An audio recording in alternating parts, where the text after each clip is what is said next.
Bom dia, pessoal. Bom dia, boa tarde, boa noite.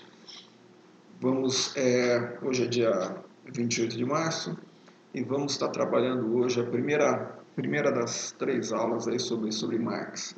Tá?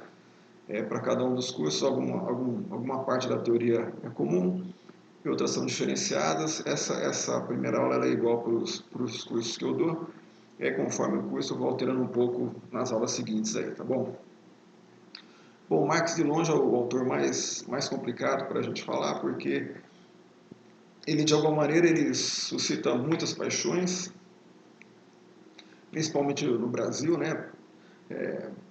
Na academia de maneira geral, enfim. Então ele é sempre um autor que as pessoas ou gostam muito dele ou detestam ele. Eu prefiro tratar ele como um autor, como os demais. E aí a gente vai estar passando a teoria dele e eventualmente vamos estar fazendo algumas críticas da mesma maneira como a gente fez de outros autores, tá? Começando com um crítico famoso de Marx, Raymond Aron, ele costuma falar que a, a literatura de Marx é tão ampla, né, que permite que ela seja continuamente discutida, tá? Basicamente por 2 motivos. Primeiro, que Marx propõe fazer, vamos dizer assim, uma ideologia, construir uma ideologia do movimento político ou uma doutrina oficial do Estado.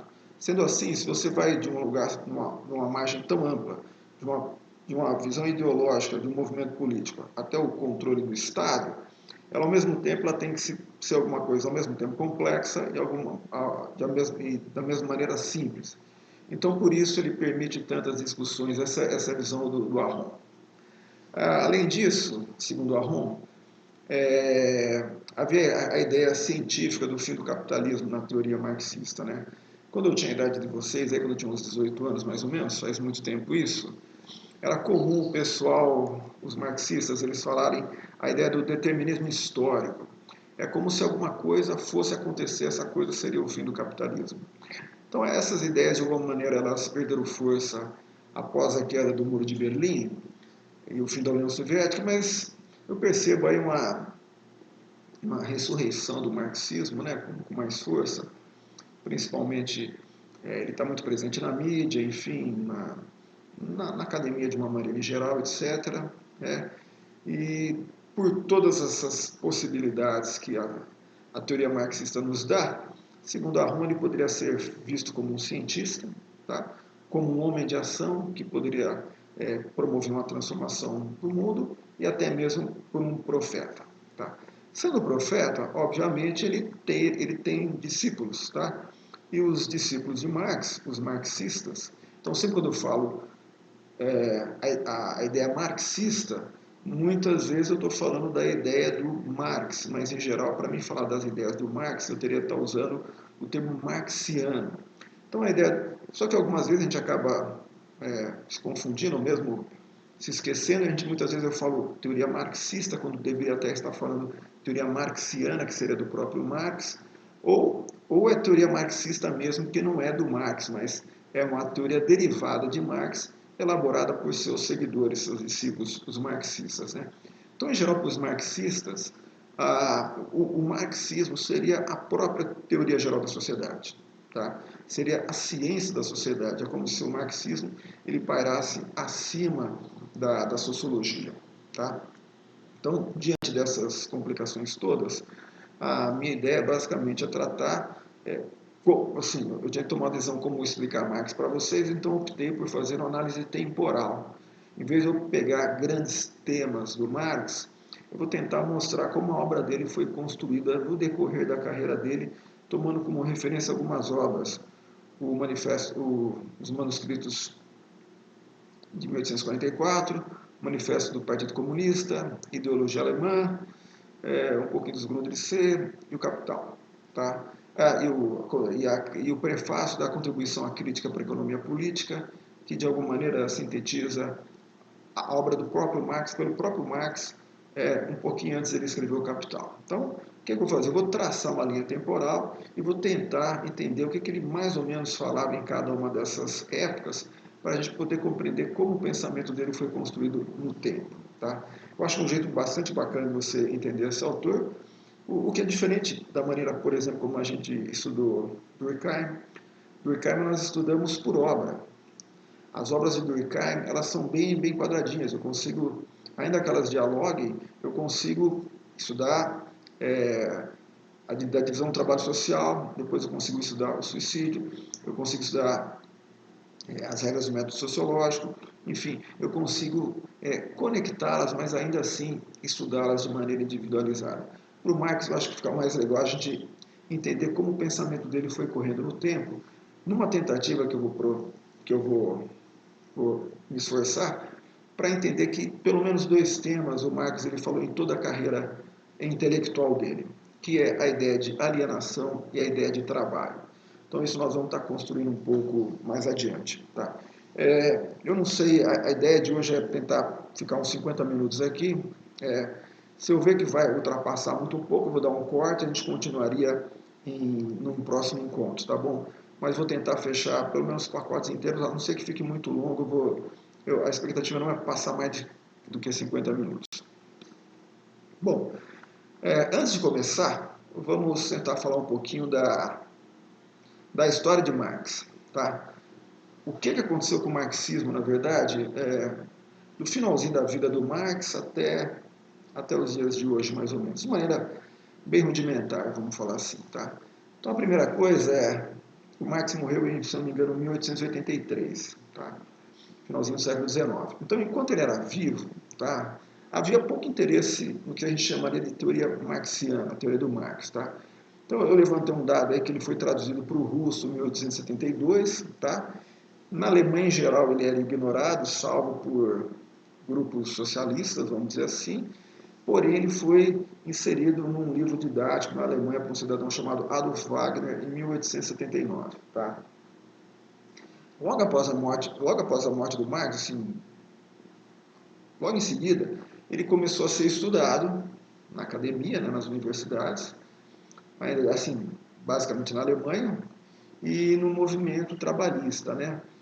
Daí sua associação muito forte com a classe trabalhadora desde quando ele escreveu o Manifesto do Partido Comunista, aí, sempre confundo a data, acho que 1845, 1846, alguma coisa. Assim. Eu sei que a ideologia alemã, eu podia ter trazido essas datas, acabei esquecendo, a ideologia alemã e o manifesto são escritos bem próximos, mas depois de 1844. Acho que um é 1845, outro 1846, ou os dois, no mesmo ano, 1845. Tá? Bom, de qualquer maneira, na medida que a teoria de Marx ela foi se desenvolvendo, ele começa a surgir alguns desentendimentos entre os que lidavam com o marxismo. Então a gente pode considerar que houve uma primeira cisma do marxismo aí nessa virada aí do século XIX para o século XX. Tá? É a chamada controvérsia revisionista, ou seja, a ideia que deveria haver uma revisão das teorias marxianas por alguns dos marxistas.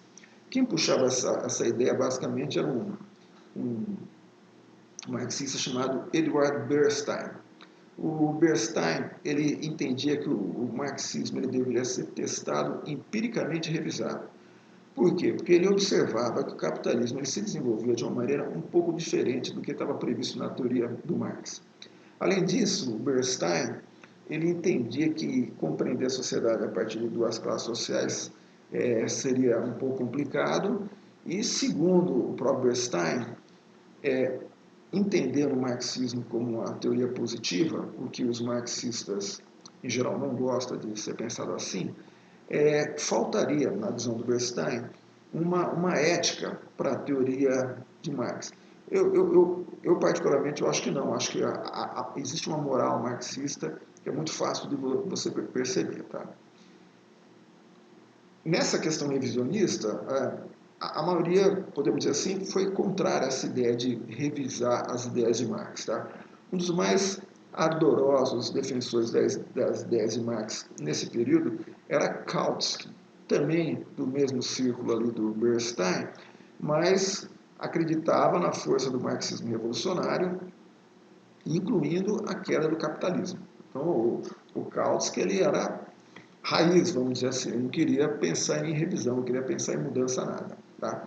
Uma outra marxista famosa, a Rosa Luxemburgo, ela entendia que muito da expansão do capitalismo que ela enxergava estava relacionado à ideia de imperialismo, mas mesmo assim ela entendia que o capitalismo iria ruir. Tá? Outro marxista famoso da época, Hilferding, ele entendia que o capitalismo, apesar de se mostrar resistente para superar aquelas crises econômicas pré-1929, 1930, né? Apesar dessa resistência, ele entendia que a forma de superar o capitalismo, por causa disso, seria na força mesmo, de maneira revolucionária, tendo como à frente a classe trabalhadora. Então, a gente percebe que, apesar de ser considerada a primeira controvérsia, essa controvérsia revisionista, só o Bernstein mesmo partia dessa ideia. Em geral, os marxistas eles eram mais ortodoxos e continuavam acreditando naquela ideia de revolução orquestrada e puxada pela classe trabalhadora. Os operários, grosso modo, até esse tempo o pessoal pensava assim, os industriais, vamos dizer assim, os operários da indústria. Tá? No final do século XIX, surge um grupo de marxistas, os austro-húngaros, tá? Que diante do ataque mais elaborado contra as teorias marxianas,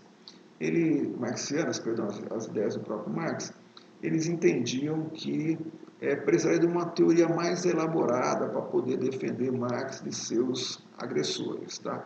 Então, esse grupo, ele era um grupo mais intelectualizado, vamos falar assim, e trabalhava para brigar em alto nível com as críticas ao pensamento de Marx. Tá? Então, nessa viradinha do século XIX, começo do século XX, a gente consegue enxergar o marxismo dividido basicamente em 4 vertentes, tá? Tentando sumarizar essa briguinha aí. A primeira é a visão ortodoxa do PSD, o Partido Social Democrata Alemão, que era puxado por Kautsky, que entendia a inevitável queda do capitalismo como resultado da luta de classes e vitória final da classe trabalhadora. Isso é o que passava na visão ortodoxa